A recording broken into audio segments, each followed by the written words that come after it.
Please be seated. Sorry, I don't want any citation.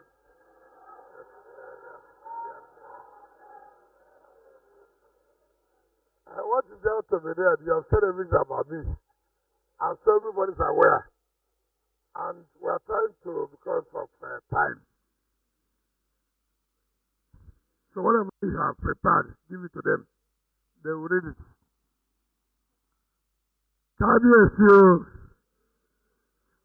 Kábíyèsí, the only official,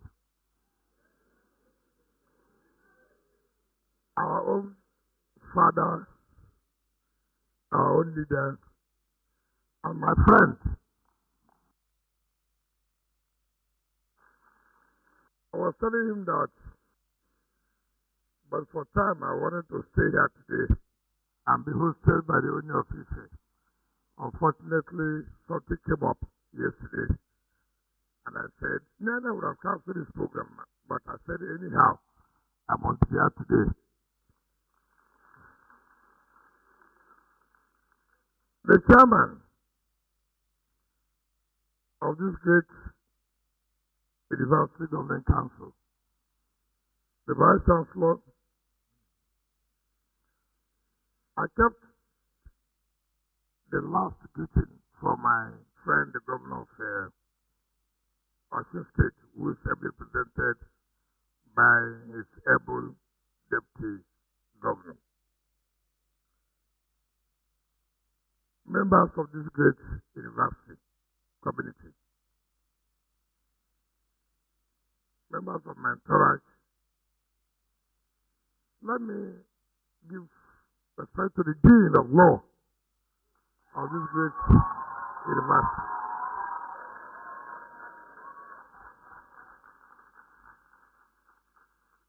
Let me tell the Vice Chancellor, all the support you need, I will give you the support.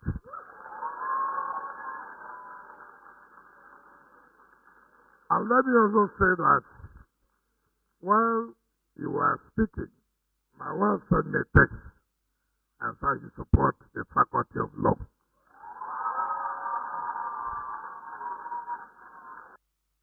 So on behalf of my wife, we will support the Faculty of Law. I will tell the Dean privately what I will do for them.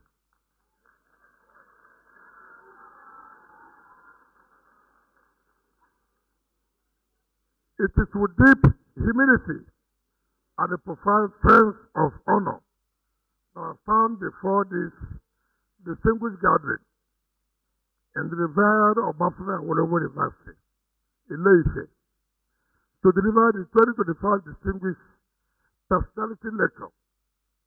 This university is undeniably a citadel of knowledge,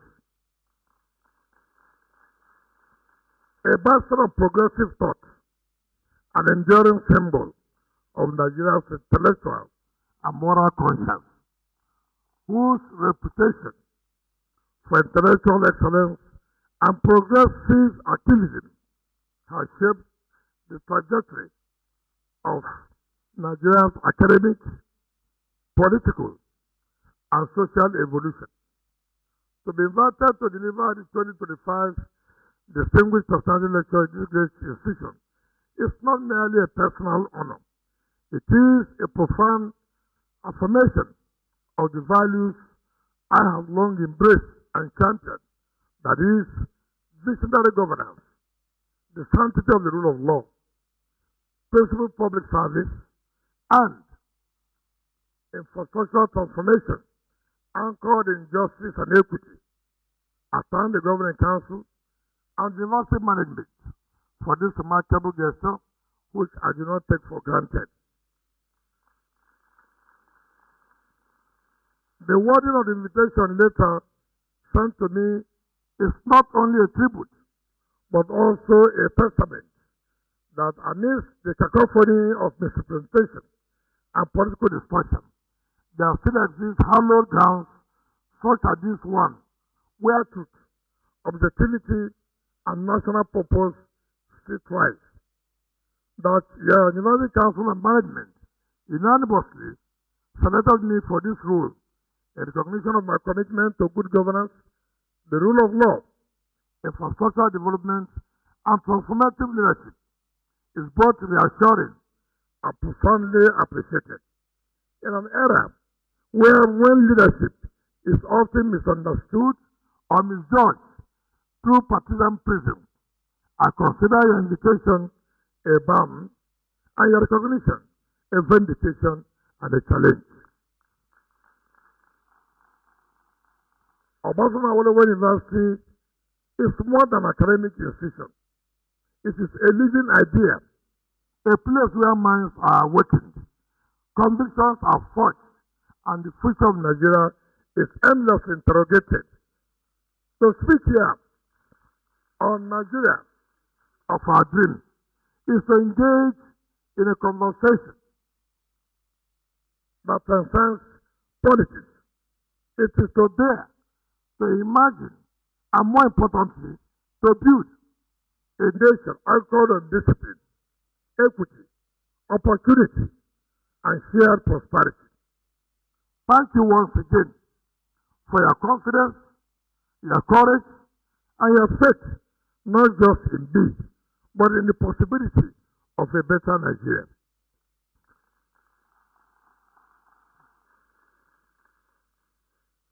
The idea and reality of Nigeria. Every great nation begins not as a fact, but as an idea, an aspiration born in the hearts and minds of those who dare to dream of something larger than themselves. Nigeria as we know it today was conceived in the crucible of a paradox, consummated by the colonial imperative of amalgamation, yet nurtured by the enduring hope of unity in diversity.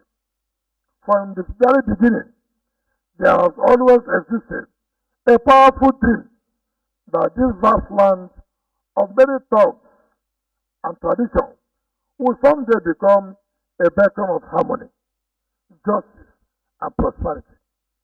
Nigeria did not emerge fully formed in 1960. Rather, it was a culmination of centuries of historical currents shaped by internal complexities and external interventions. The birth of the nation was both an end and a beginning, a long and winding journey towards self-realization. When the Union Jack was lowered and the green, white, green flag was hoisted on October 1st, 1960, the air was electric with expectation. Across cities and villages, across boardrooms and marketplaces, there was a profound sense that something extraordinary was unfolding, that the political kingdom has finally arrived, bearing with it the promise of renewal, dignity, and glory. Our founding fathers and the nationalists of that era did not merely seek power. They embodied a profound sense of mission. Men of vision, character, and competence respected across Africa and beyond stood at the helm, ready to chart a new course for their people. Their confidence in Nigeria's potential was not misplaced. With vast natural resources, a vibrant and diverse populace, and indomitable entrepreneurial spirit, Nigeria stood poised to resume its place as the economic powerhouse of Africa, the giant of Africa, not just in name, but in action and impact. There was an almost sacred belief that this new nation will carry the torch of freedom, not just for itself, but for all of Africa and the oppressed peoples of the world. The Nigeria of our dreams was not a mirage. It was and remains a living aspiration, built on pillars of justice, equity, and shared prosperity. It is a vision of a country where ethnicity does not trump talent. The sacred belief that this new nation will carry the torch of freedom, not just for itself, but for all of Africa and the oppressed peoples of the world. The Nigeria of our dreams was not a mirage. It was and remains a living aspiration, built on pillars of justice, equity, and shared prosperity. It is a vision of a country where ethnicity does not trump talent, where competence, not connections, is the true currency of leadership, and where public office is not a personal privilege but a sovereign trust. What went wrong? The Nigeria we see today is not the Nigeria we dreamt of. Somewhere between the ecstasy of independence and the stark realities of today, the dream faltered. We stumbled on the jagged rocks of corruption, danced too long with the ghost of mediocrity, and surrendered too frequently to the paralyzing cynicism of despair. Our institutions, once envisioned as pillars of progress, have buckled under the weight of impunity and ethnicity. The rule of law is often treated as an inconvenience. The social contract has frayed, and the moral compass of leadership has spun widely of course. The once vibrant hope of a united, thriving nation has dimmed in the eyes of many, especially our youth, whose immense potential now languishes in frustration or bleeds out through the desperate exit of the so-called Japa syndrome. From the global spotlight in 1960, where Nigeria stood tall as a rising star, she has tragically become a cultural tale, a dwarf in many respects. We are hailed as Africa's beacon, rich in resources, vibrant in culture, and dynamic in population. But over 6 decades on, Nigeria has particularly underperformed and underachieved so persistently and so profoundly that her name now evokes disbelief, pity, or ridicule in international cycles. Consider India, our pair at independence, once a third world nation grappling with poverty and colonial hangovers. Today, India builds aircraft, has developed a locally produced cervical cancer vaccine, and commands respect among the world's naval powers with its homegrown aircraft carriers.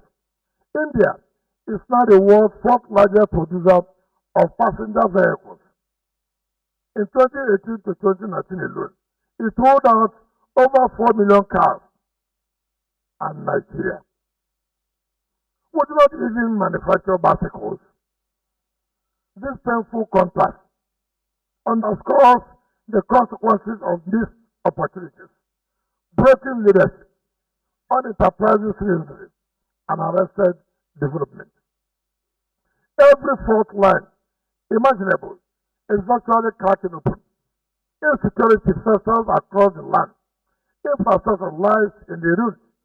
Our public school system is gasping for breath, and our economy is hidden under the weight of bad policies, under the way inflation, and the currency in free fall from a time when $1 exchanged for ₦1 to today, when over 1,600 naira chases a single dollar. The Nigerian passport has become a red flag at foreign airports. It is a symbol of suspicion rather than pride.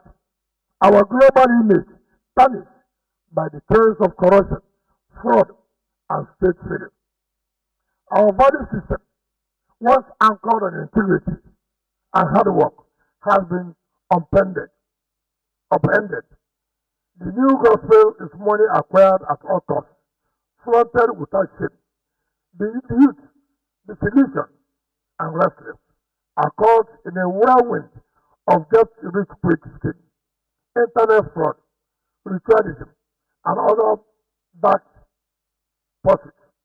Religious institutions, which ought to be moral beacons, have joined the parade. Wealth is worshipped from the pulpit. Celebrity pastors rather pour sounds in flamboyance. Mosques and churches reserve front rows for convicted looters and notorious criminals. Even our sacred spaces have not been spared the rot. If you go to a mosque now, you go to the church, the front row is for those who turn as rich. We have watched this decay metaphize while many in high places looked the other way or worse, profited from the rot. The litany of woes is long. And for many Nigerians, the dream has faded into a nightmare. A source of his nation has certain, a crippling hopelessness and a numbing despair. And yet, in the face of this bleak landscape, we must ask, is all hope lost? Is this the end of Nigeria's story? Can we no longer dream of a nation that works, that cares, that inspires? Reclaiming Nigeria's dream. Permit me to share my strong conviction with you. Yes, Nigeria can still rise and soar to the pinnacle of the hopes and glory that attended her upon her birth. We have the men, materials and resources, to transport us to the zenith of the rediscovery, blissful attainment and actualization of our potential, that apogee of redevelopment and prosperity for all our people. Indeed, it is safe to say that many of the views people hold about Nigeria are shaped by deep misconceptions, judging the country as one might judge a lengthy book by its cover. But there is far more to Nigeria than what often meets the eye. Every country has had its share of trials, and though we grapple with flaws, setbacks, and a heavy national debt burden, Nigeria in its real sense is a beautiful nation, blessed with astonishing natural landscapes, a dazzling array of cultures, and some of the most passionate, creative, and determined citizens on earth. It is deeply saddening that Nigeria's glory is often dimmed not by a lack of potential, but by the failures of those entrusted with power, and by followership that has too often become passive. Still, being a Nigerian means a great deal. I count myself fortunate to be a citizen of this giant of Africa.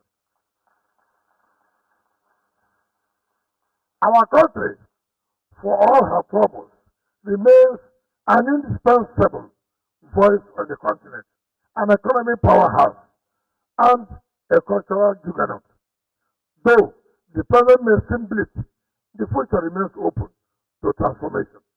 It is not too late to turn this land of promise into a land of fulfillment. To reclaim Nigeria's dream, we must first reclaim our belief in the possibility of that dream. We must reject the defeatist narrative that nothing can change. Change does not come from the top alone. It bubbles up for the conviction of a determined people. The Nigeria of our dream is not a utopia. It is a Nigeria that works. It is a Nigeria where merit trumps mediocrity, where justice flows like a river, and where every child, regardless of ethnic group, religion, tongue, or class, has the opportunity to live with dignity and die with honor. It's a nation that listens to the heartbeat of its people and allows the soul of democracy to find expression not only in periodic elections, but in the daily dignity of citizenship.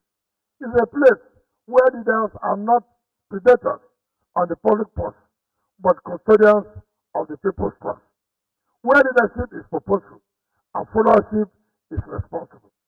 It's a nation where institutions are stronger than individuals, where the rule of law is not a slogan, but a sacred covenant. Reclaiming Nigeria's dream demands a rekindling of vision and values. We must reimagine the country not as victims of its history, but as architects of its destiny. We must rebuild trust between government and the governed, among ethnic nationalities, across faiths and generations. We must rediscover the dignity of labor, the sanctity of truth, and the strength of unity. Most of all, we must believe again that our country, however flawed, is not beyond redemption. This work belongs to all of us. No one is too small to matter or too big to fail. Nigerian redemption will not be delivered by heroes or horseback, but by ordinary citizens doing extraordinary things.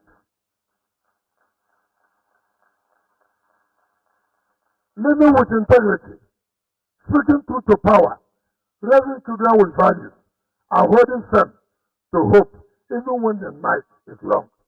The dream is not dead, it merely sleeps, waiting for those bold enough, brave enough, and bolded enough to awaken it. The elements of our dream. If reclaiming Nigeria's dream is aspiration, then identifying the elements of that dream is the compass that points the way. The dream we speak of is not abstract or ethereal. It is rooted in tangible ideas, ideals, and measurable goals.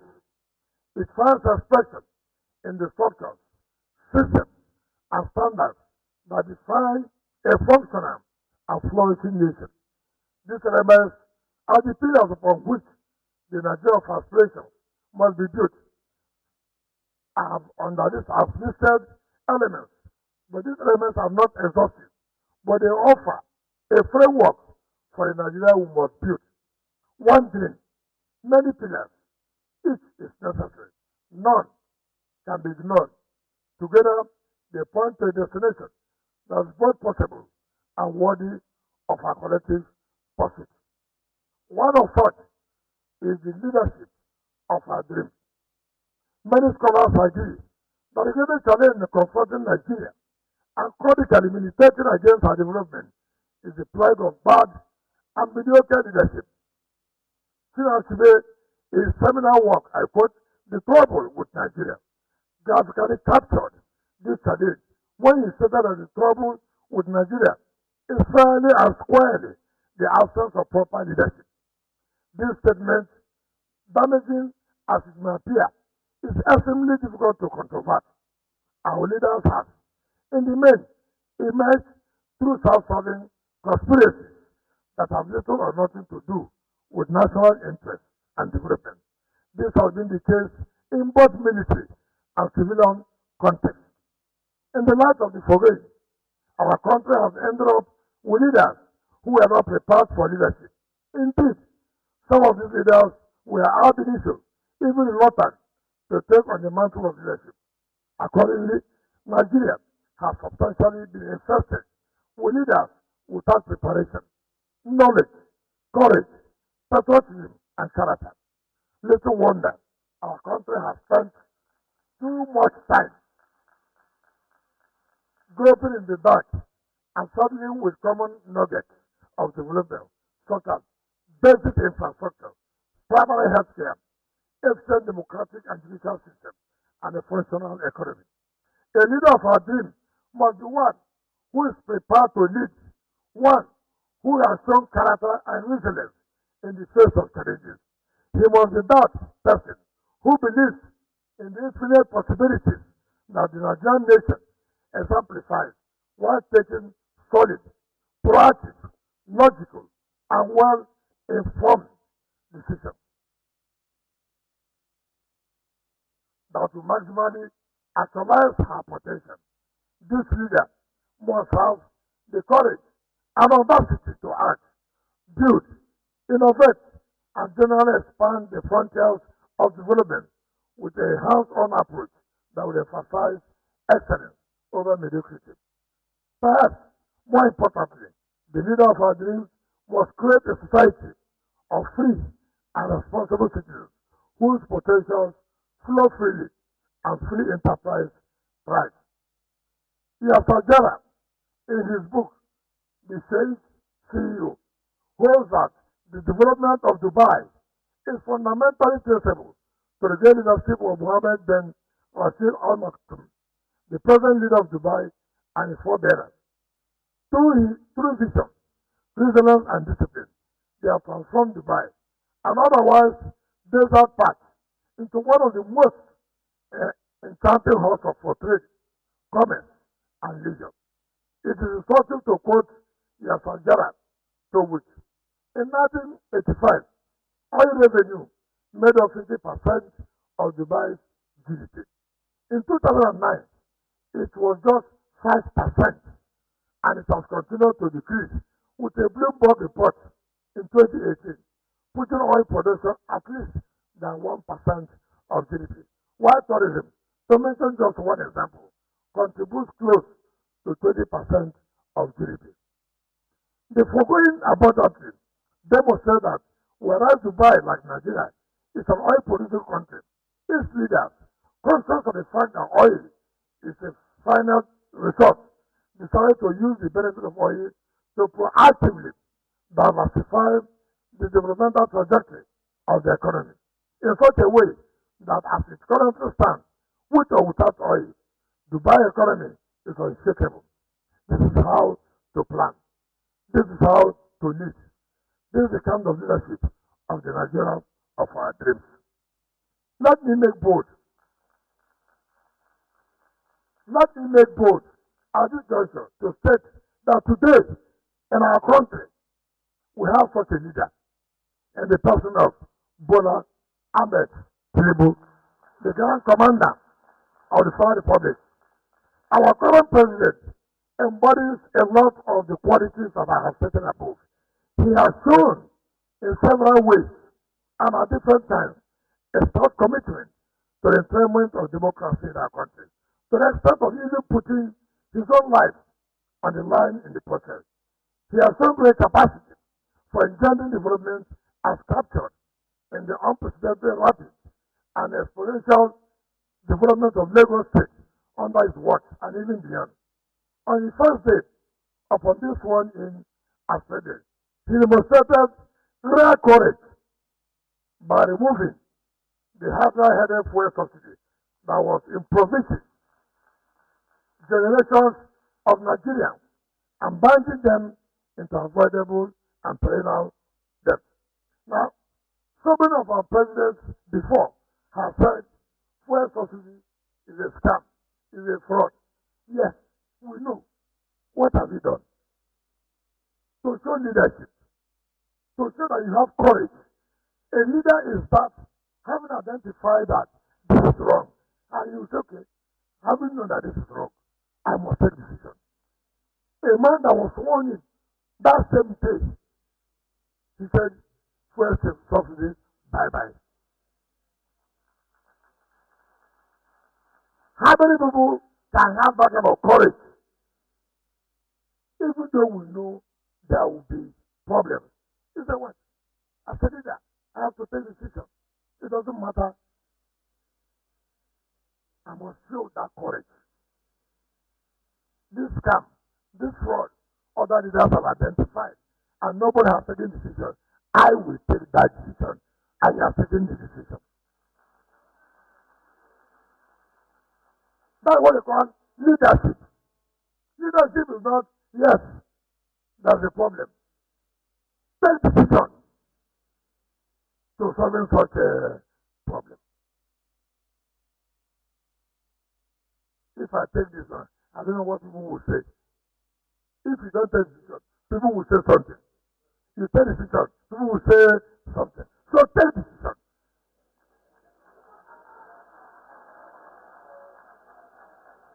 And that is what our president has shown today. It doesn't matter what anybody will say. If he did not take that decision, so many people would have been benefiting from that. Today, that decision alone he took has led to the point where so much money now goes to the state. I'm not talking about APC. I'm talking about leadership. Right? I'm talking about what? Leadership, not party.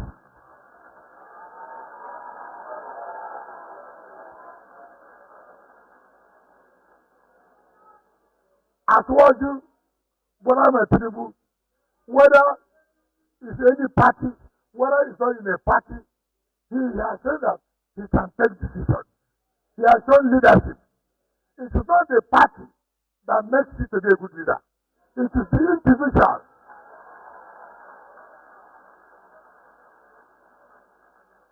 After all, we have had presidents of different parties. All the parties. Nobody was able to take that decision. But as what you have shown, if you like, it's an independent candidate. If you like, it's from any party, he will take decisions. That's what leadership is all about. Leaders before him all spoke about the evil of fuel subsidy, but none had the courage to dare the blackmail of removing it. Tinubu did, and certainly grappling with its inevitable, unintended, and sometimes orchestrated consequences of this movement. Today, our states have far more resources to develop. The debts are no longer piling, and the price of petrol is gradually but steadily adjusting downwards in tandem with the forces of demand and supply and the strict implementation of regulatory conditionalities. The overwhelming cry of over-centralization of power and resources at national level and the attempted abuse of the doctrine of federalism is being systematically addressed through the creation of zonal and regional commissions empowered to develop developmental impetus to the respective zones and regions so that power can truly return to the people. The security situation is being addressed through proper funding and the training and retraining of our army and other security forces. There is no doubt that with the recent presidential approval for the recruitment of forest guards across the country to take charge of our forests, bandits and terrorists will no longer find incubation points and free terrorists to operate. You agree with me? Everybody has complained about this forest. How do we do? What do we do? No president has ever come out to say, okay, I must from forest guard. Those who go to the forest and say, get out from here. Get out. Enough is enough. It's not easy. It takes a leader who has the courage, who believes that the right thing must be done at the right time. Even though our presidents of the year, nobody was bold to take care of our forest. But this president said, I have the courage. I will do it. And he has done it. What I tell people, you don't need to like anybody. No. Leadership is not about you liking me. Leadership is about you being courageous to take decisions that will help us to move forward. Just like the Pro-Chancellor said, I'm not the first minister of FCT, right? No poor man lives in Maitama.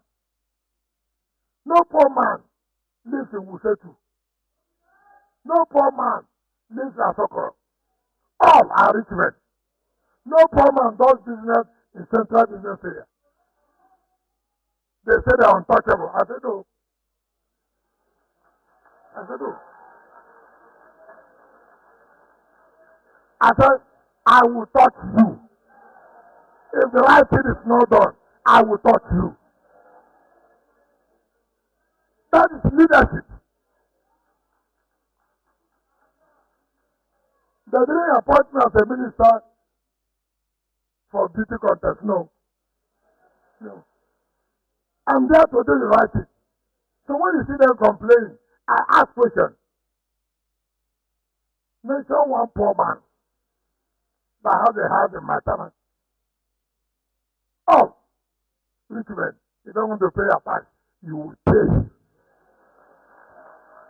You will pay. If you don't pay, I will touch you. And heaven will not fall. Rather, heaven will be at peace.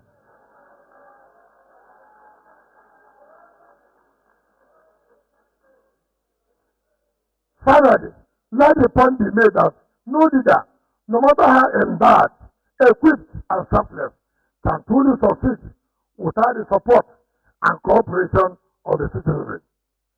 Nigerians must wake up from years of cynicism, indifference, and hopelessness to embrace this new era of renewed hope led by Mr. President Bola Tinubu. No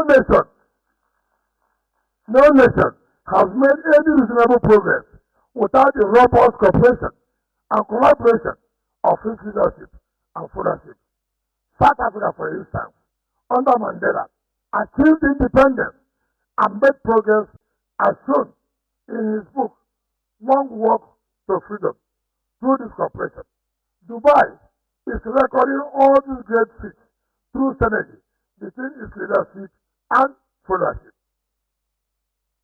For as Jara put it, Dubai had a leader who acted quickly and swiftly, not shaken by the challenges, and had his people backing him and believing in his vision. If we don't support the president now, all his efforts will be in vain. A leader takes a decision and gets the support of his people. So, not when a leader takes a decision,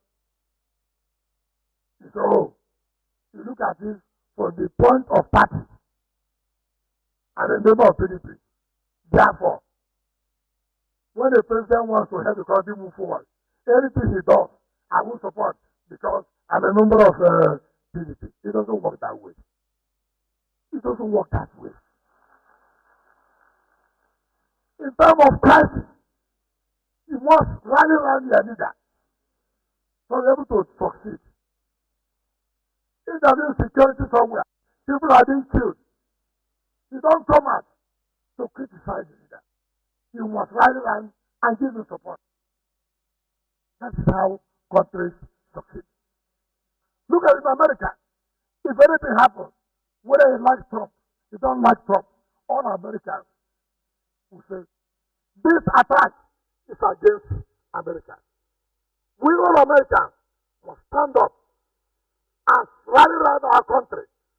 But yeah, if anything happens in Brunei, in Yobe, in Oyo, or anywhere, instead of us to rally around and say this is our country, let's keep behind our leader.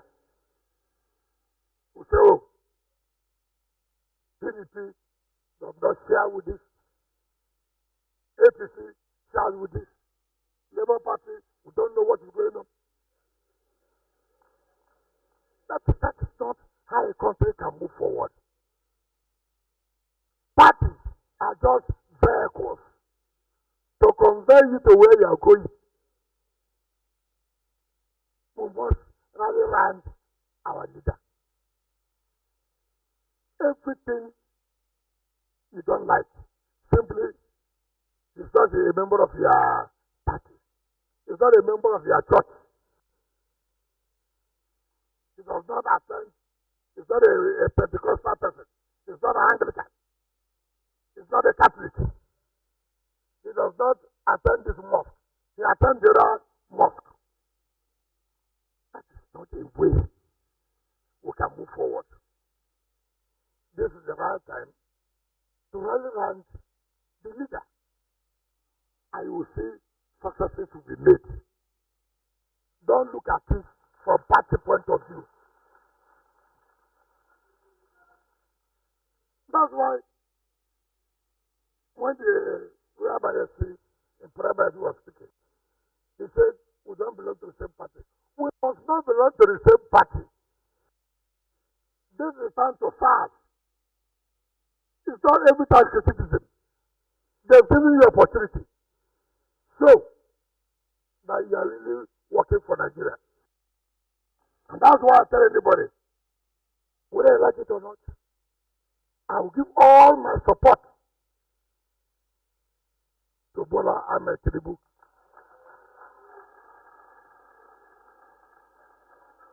Because he has shown that he has that leadership, he has that courage. Under him, There's nothing like cabal. Under Tinubu, there's nothing of what? Cabal. Is that a leader you discuss something with you before you leave? Or maybe you leave, something else has happened. They begin to ask, who is in charge of the country? This is the president that's in charge. He said his decision. He will always tell you, I've taken my decision. I pray to God to help me that will succeed. But for the decision, I have taken it. I will not be a president that you ask when the president says, I have said something. And it's for all of us to kill and make sure that the system works. That's the essence of the whole thing. Now, the time for belief is here. The time for action is also here. Together with President Tinubu, we can, as a people, begin the real process of building Nigeria of our dreams. Infrastructure development, building the foundation of progress. Infrastructure is not merely about roads and bridges. It's about connecting destinies, unlocking potential, and laying the physical and digital groundwork for national transformation. The Nigeria of our dreams cannot materialize without robust infrastructure. It's a place where a child in a rural Zamfara should access the same quality of education, healthcare, and opportunity as one in urban Lagos. It's a nation where seamless transportation, uninterrupted power supply, and digital innovation are not luxuries but essentials, woven into the fabric of everyday life. Infrastructure is architecture of equality. It delivers dignity, inclusion, productivity, and hope. Even the strongest critics of the Excellency, President Bola Tinubu, will agree that things are getting better as far as infrastructure is concerned. In this journey towards realizing the Nigeria of our dreams, it is both necessary and noble to acknowledge the efforts of President Tinubu. His renewed hope agenda is not just a mantra, it's a bold recalibration of national priorities aimed at repositioning Nigeria on the path of sustainable development. Through massive investment in infrastructure, President Tinubu has demonstrated a commitment to tackling the inherited complexities of our federation with candor and courage. Without infrastructure, development is crippled. With it, progress is not only possible, it is inevitable. The road to Nigeria we envision is paved, quite literally, with concrete investment in infrastructure and with leadership bold enough to see it through. The rapid transformation of Abuja today is a clear testimony to the President's dedication to infrastructure revolution in Nigeria. It goes without saying that although I drive the process in Abuja, it would not have been possible without the overwhelming and ceaseless support of President Bola Tinubu, GCFR. Just within 2 years, Abuja has accelerated its evolution into a defeating modern city and capital of a great nation like Nigeria. I was telling the audience that I have to leave. It was a watch advert going on. It's unprecedented. 17 days of commissioning of projects under the commission. 17 days. It had never happened. For 17 what? Days. Every day, every day, every day. We have to plead with the President, share it. Give some to the Vice President. Give some to the Senate President. Give some to the Speaker. Let everybody see what he has done in Abuja.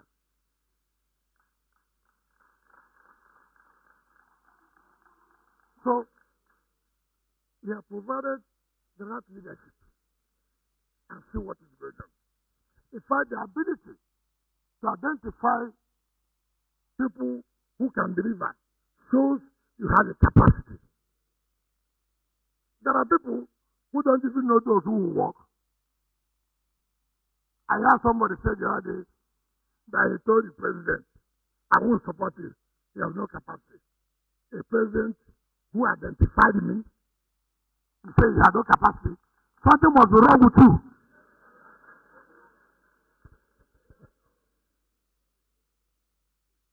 A president who identifies who can turn around the FCC, he says has no capacity.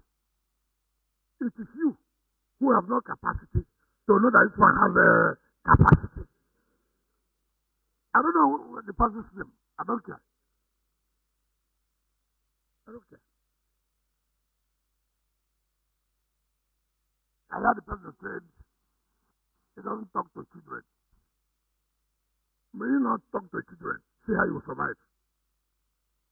But who are children? Somebody who beat you 2015, 2019, 2023.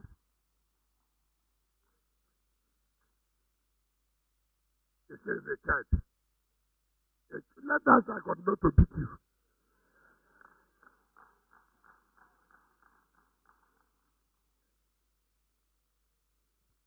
Third, democracy and good governance. At the heart of the Nigerian dream lies the vision of a thriving democratic culture, one that transcends periodic elections and manifests in everyday accountability, transparency, and active citizen participation. It is a dream rooted in the belief that leadership must be anchored on competence, integrity, and a genuine spirit of service. In this vision, public office is not a privilege to be exploited, but a sacred trust to be honored, a platform for transformation, not self-enrichment.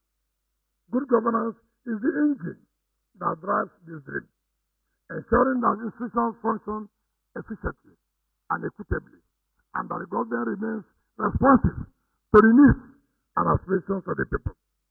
As we reflect on this double ideal, let us be reminded that democracy, though the best form of government, is perhaps the most challenging to establish on firm footing and even more difficult to sustain.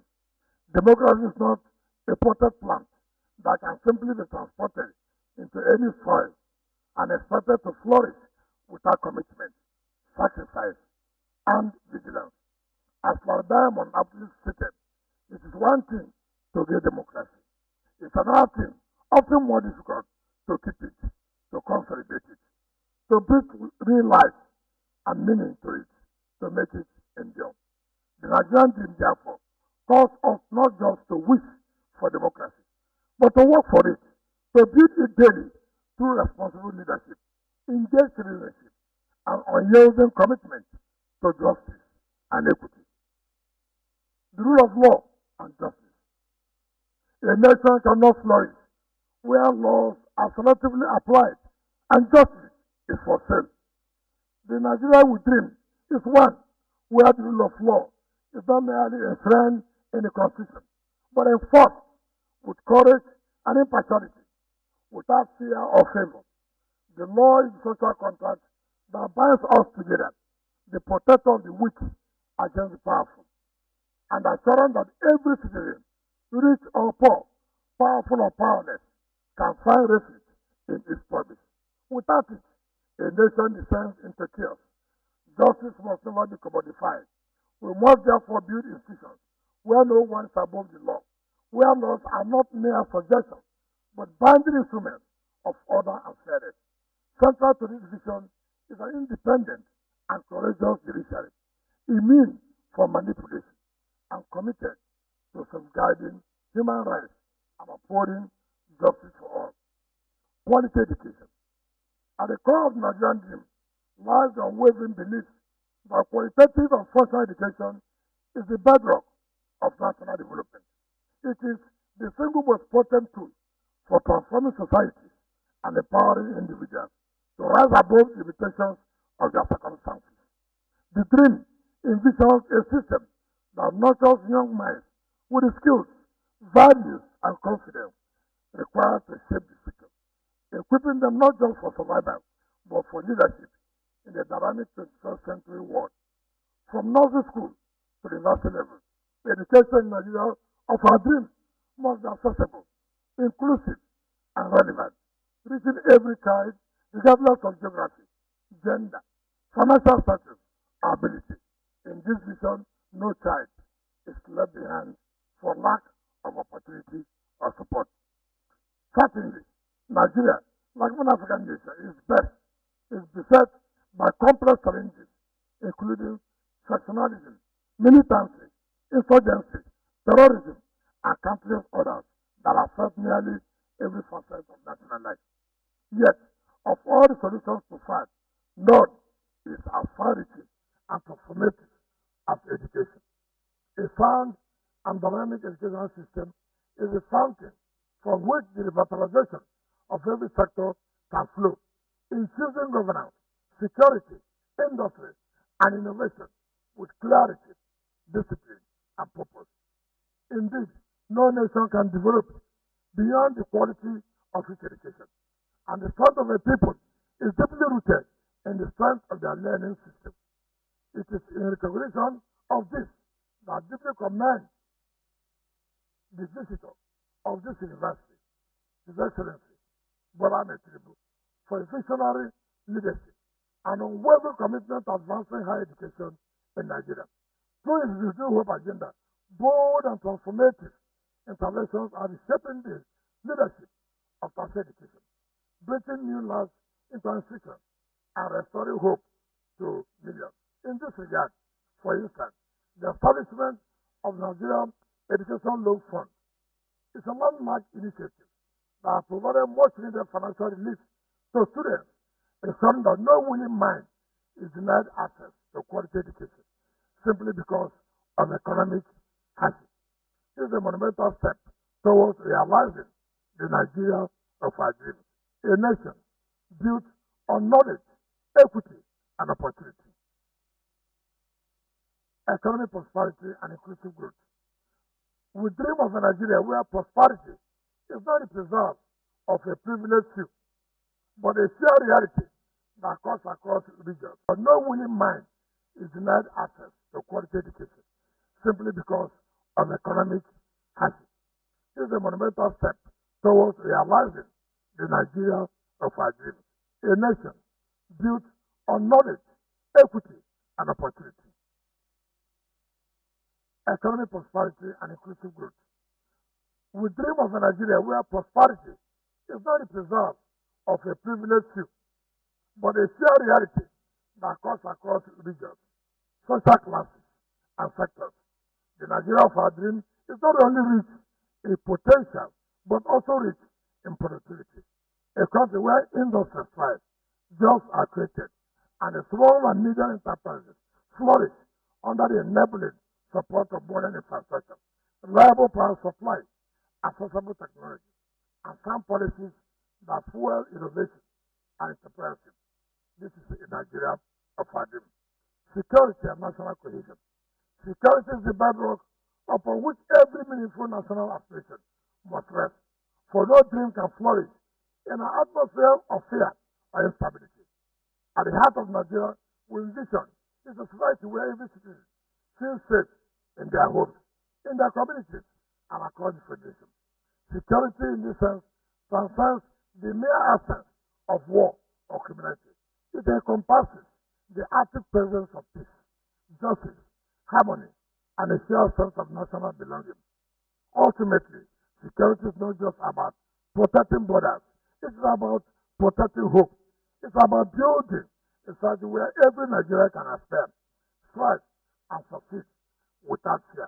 A nation where peace is the norm, not the exception, where trust replaces suspicion, and unity silences the drumbeat of division. Indeed, the primary essence of the state is to promote and sustain the political, social, and economic conditions that guarantee the welfare and well-being of its people. The fundamental obligation cannot be fulfilled unless the state succeeds in the effective maintenance of law and order. National security, therefore, is not a peripheral constraint. It is central to the realization of the Nigeria of our dream. Unity in diversity. Fundamental to Nigerian dream lies a profound recognition. Our diversity is not a burden, but a blessing, a source of strength rather than division. Nigeria is a vibrant tapestry of ethnicities, languages, cultures, and faiths. And when this richness is harmonized, it becomes our most powerful asset. The Nigeria we dream of does not erase differences, but celebrates them. It does not impose uniformity, but inspires unity. It's a nation where identity is not a cost for company, but a reason for pride, where every Nigerian, regardless of origin or creed, can confidently and boldly declare, I pledge to Nigeria, my country, to be faithful, loyal, and honest, to serve Nigeria with all my strength, to defend her unity, and uphold her honor and glory. So help me God. Yet, unity in diversity cannot thrive in the absence of trust. At the heart of many of Nigerian challenges is a deficit of trust between leaders and followers, ethnic groups, religious communities, and even neighbors. Rebuilding this trust requires more than lofty rhetoric. It demands honesty, transparency, fairness, and justice. Our national policies must be inclusive, participatory, and responsive to both current needs and historical grievances. Dialogue, not propaganda, must become our common language, and healing, not hostility, must shape our national journey. Only then can the beauty of our diversity be fully realized and transformed into a force for enduring unity and progress.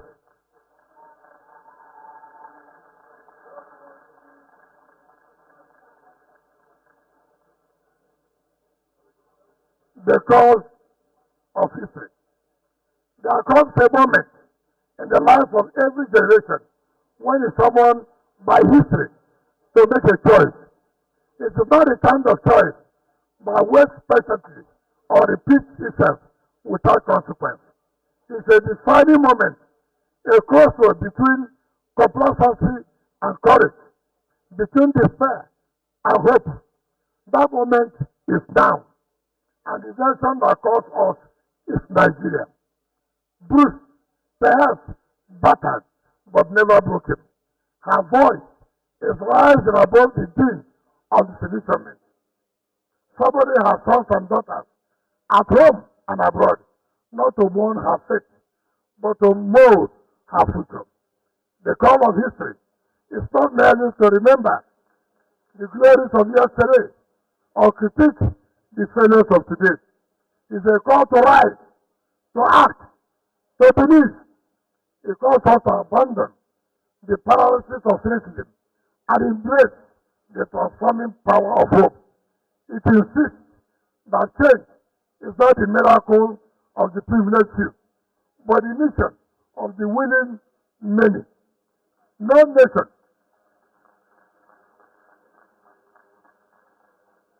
no nation ever stumbled into greatness. It's always cast by the resolute hands of those who dare to dream and refuse to give up. We must believe again, not in a shallow patriotism that paints our cracks, but in a resilient faith that confronts our flaws and fights to heal them. We must dare to hope again, not because the times are kind, but because hope itself is a revolutionary act in times like this. And above all, we must act not because it is convenient, but because it is essential. History does not remember those who watched, it remembers those who built. This call is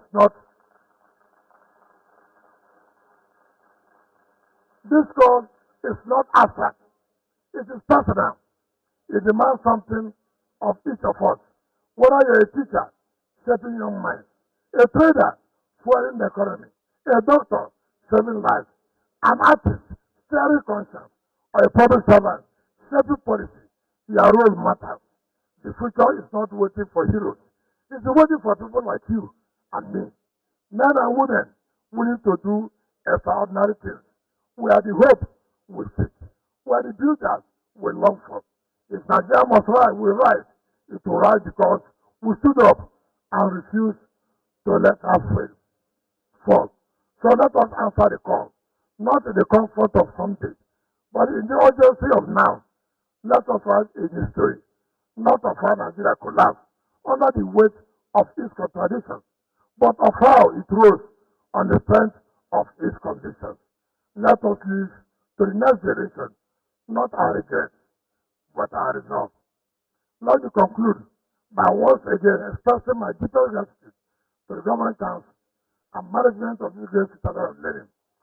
By granting me the honor of this platform, you have not merely recognized a name or a title. You have affirmed a journey, a purpose, a commitment to nation building.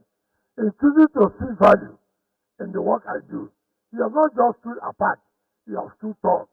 You have not misunderstood my service. You have amplified its meaning for this singular act of affirmation. I remain profoundly grateful. But this moment is not about me. It's about us, all of us. It is a summons to rise, to rebuild, to believe once more in the infinite possibility of a united Nigeria. Nigeria of our dreams will not fall into our laps by wishing.